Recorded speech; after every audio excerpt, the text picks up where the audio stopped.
Welcome to the Risk and Repeat podcast, episode number 242. I'm Rob Wright, Security News Director at TechTarget, and I am here with Senior Security News Writer Alex Kalafi. Alex, welcome.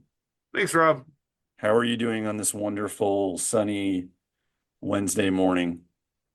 Um, Good, in life world, but in cybersecurity world, I mean, it's been a whirlwind, right? I mean, you Yeah, have Easterly possibly leaving CISA, I'd say definitely leaving, but yes. yeah.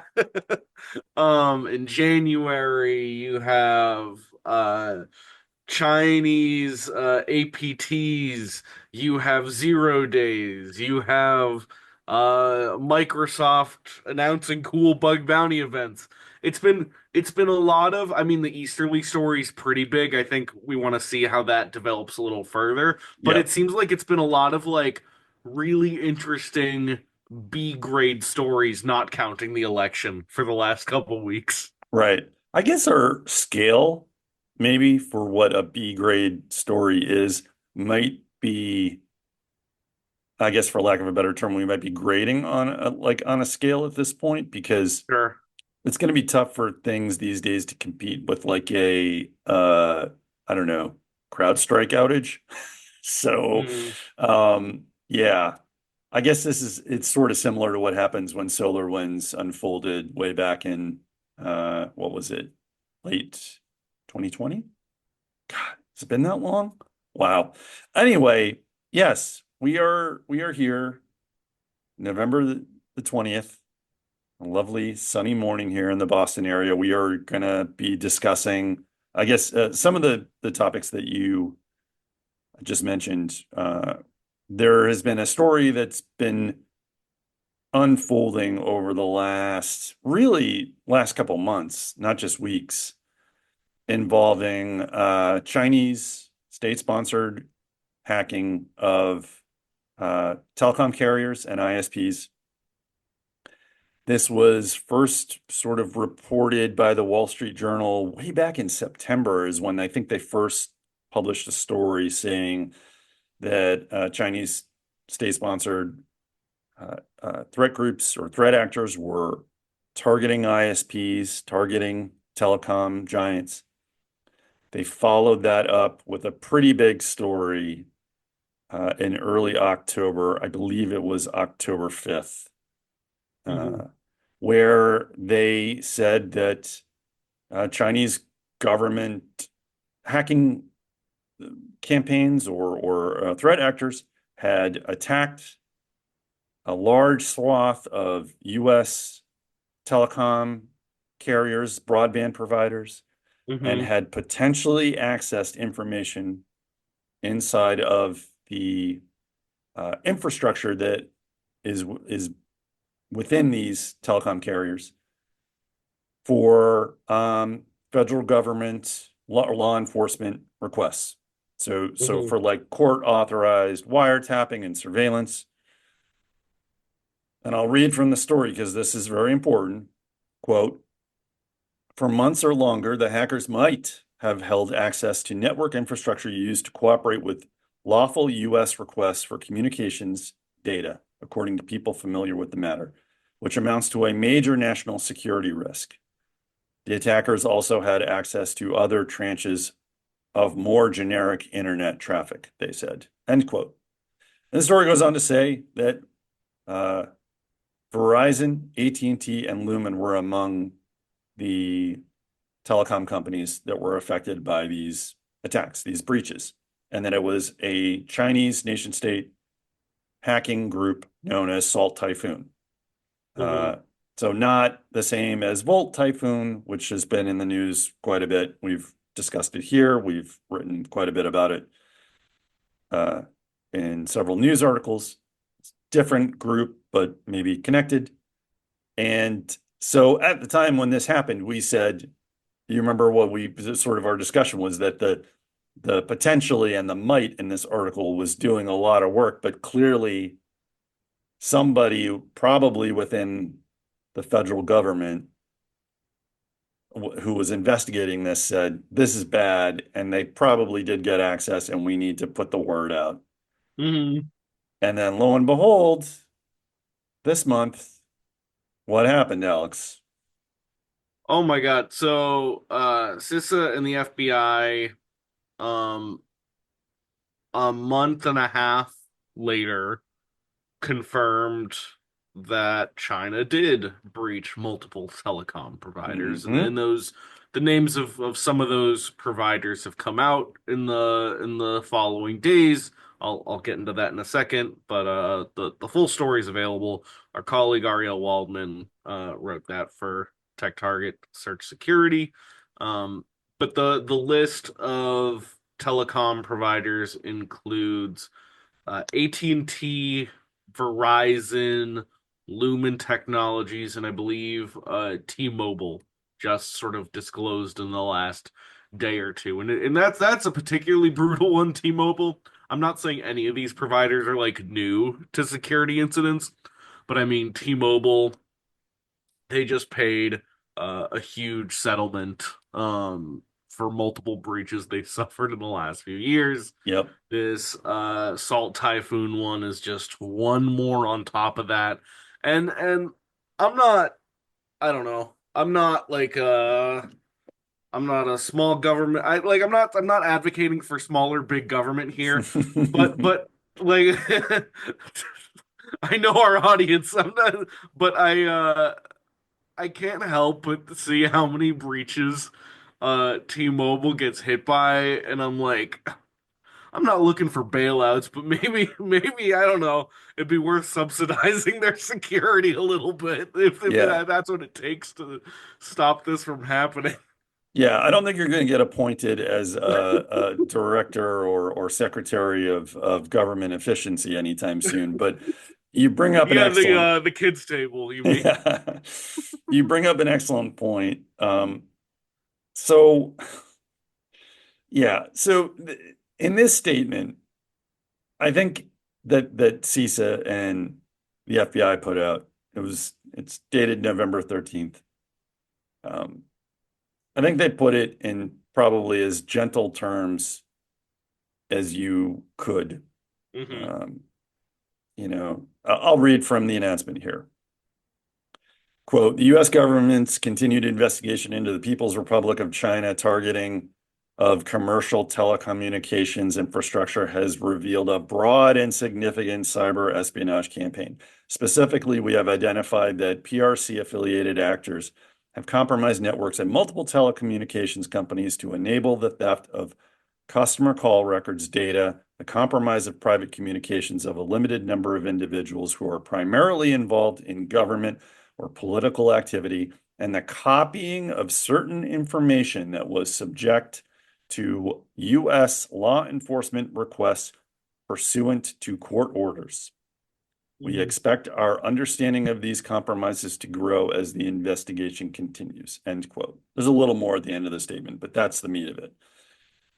So doesn't specifically say, yeah, they pwned the infrastructure within these telecom carriers and made off with, um, however much data for surveillance, court ordered surveillance, wiretaps, who knows, FISA warrants, who knows? I mean, really, who knows? Um, they could have got a lot, they could have got a little. It's still unclear, but they definitely got some. And I thought the part there about compromising the private communications of a limited number of individuals, primarily in government, was also pretty telling. Uh, this is bad. This is real bad. This is, to the point that was made in the Wall Street Journal article about, this amounting to a major national security risk. I think that's pretty accurate. This Hmm. is pretty bad.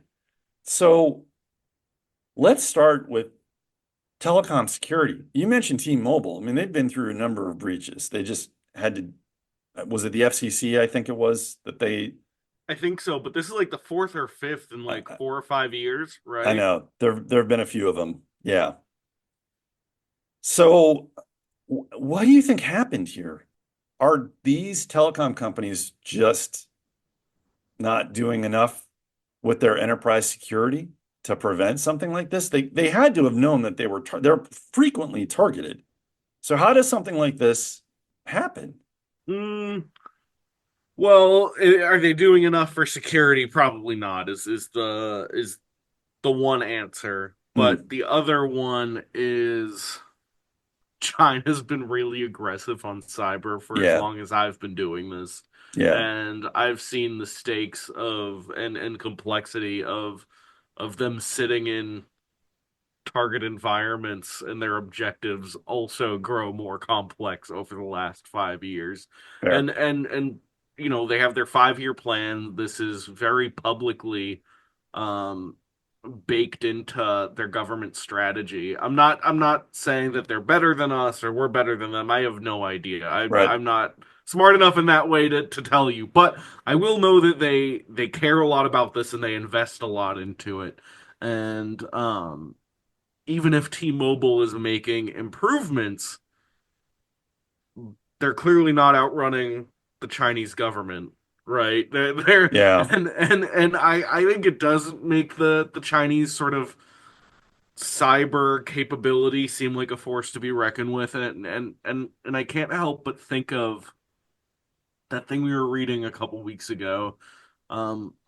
Gosh, I forget what it was, but it was this thing about how one of the things the Chinese government likes to do is just sit inside of networks in case they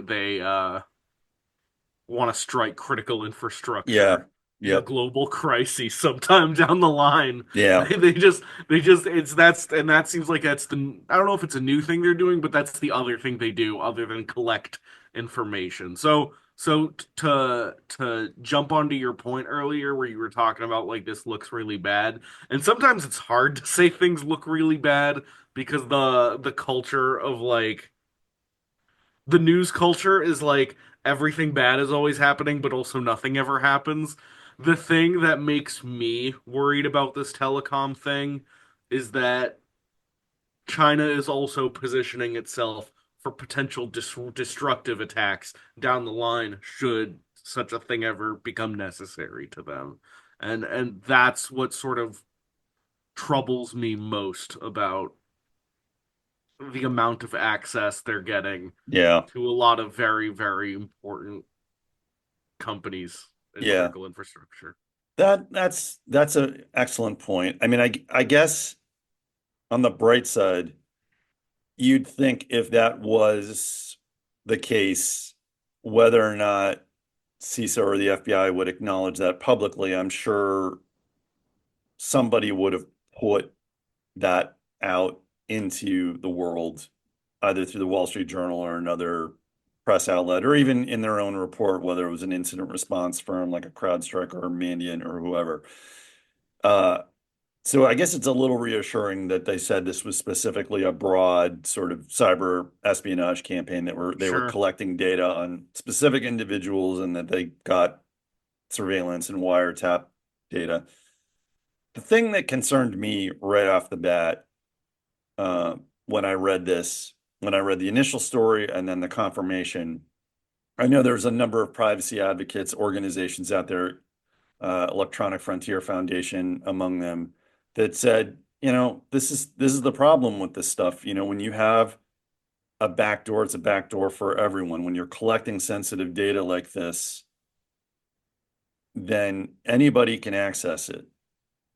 And I just I thought I was shocked that the as good as the Chinese state-sponsored threat actors are, I was kind of surprised that they got into so many different companies that you assume have not homogenous tech stacks, like they probably are pretty mixed, but that they got inside these organizations and they all went to sort of the same place, you know, like they got law enforcement data.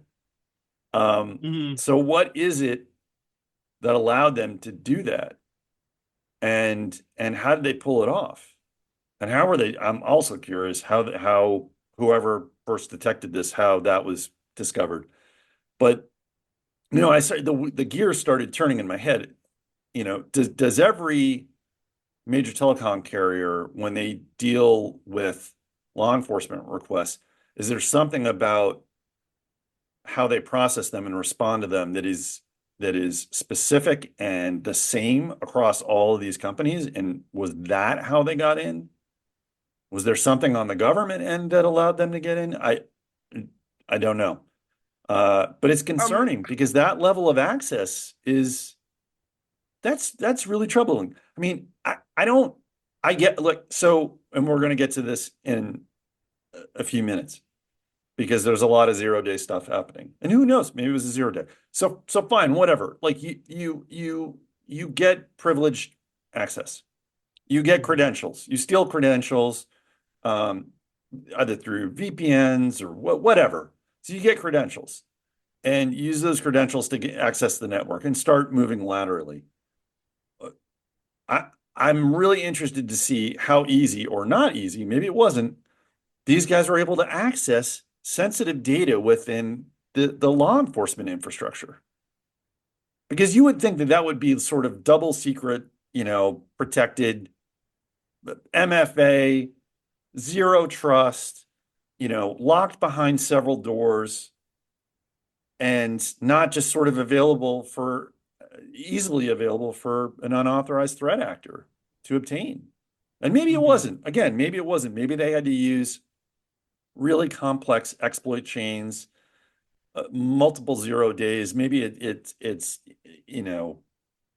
I don't know, Stuxnet level hacking. Who knows? But that they were able to pull this off not just at one telecom carrier, but several, mhm. that is deeply concerning to me.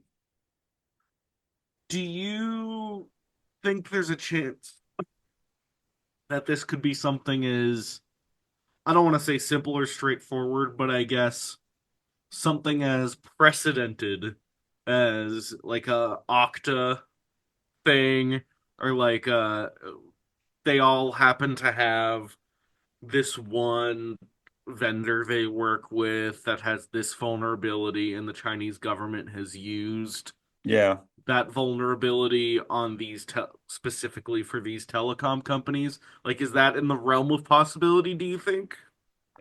it's possible, I guess. And we should specify, we should clarify I that, don't mean Okta specifically. I guess yeah, I'm more Okta, thinking about the casino breaches yeah, from a yeah, yeah. couple of years Okta ago. was targeted, but there wasn't a vulnerability and so on and Yeah, so yeah, forth. yeah, exactly, exactly. Uh, I don't know.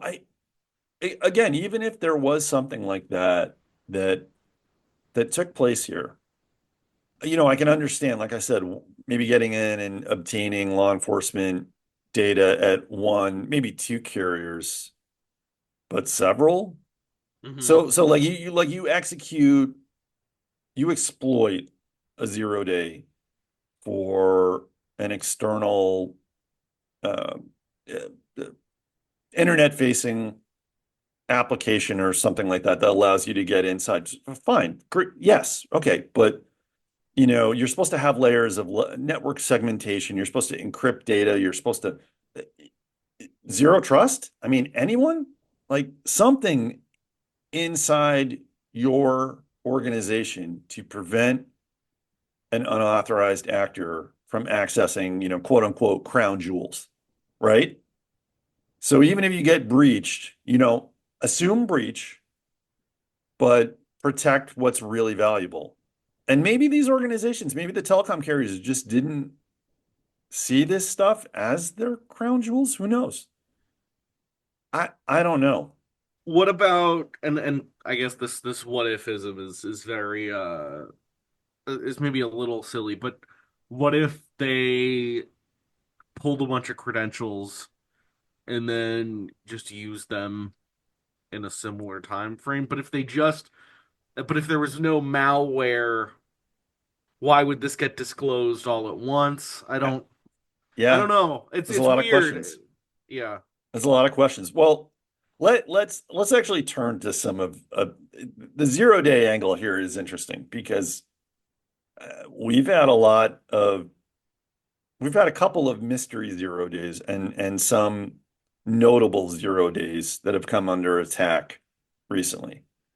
And a few of those have been connected to VPNs and firewalls, right? So you just wrote Mhm. about, what was it, the Palo Alto one? Yes.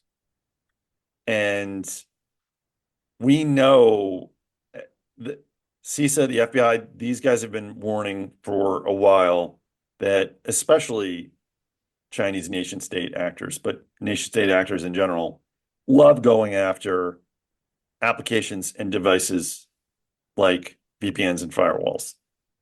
And there was the report, the Sophos report, right? The 5 year sort of hacking campaign against Sophos firewalls. Hmm. That was pretty chilling. Uh, but and then there's stuff like that happened earlier this year, the science logic vulnerability. I think it was a couple months ago that it was first disclosed. It turns out it wasn't a science logic 0 day vulnerability that was used to breach Rackspace. Hmm. Science logic comes out and says, no, it's not us, it's a third party component. And but they don't say what the third party component is, and we don't know what it is, and everyone's just kind of like quiet on it. It's odd. It's odd. Right. It gets a CVE, and the CVE says it's an unnamed third party component. We still don't know, and it's November now. Don't like it.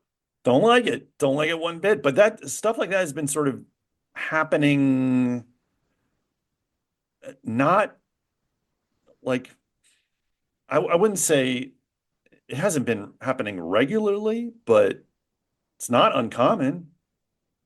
It feels like stuff like this has been, I mean, there was rumors about, wasn't there rumors about the one of the Pan OS Palo Alto vulnerabilities?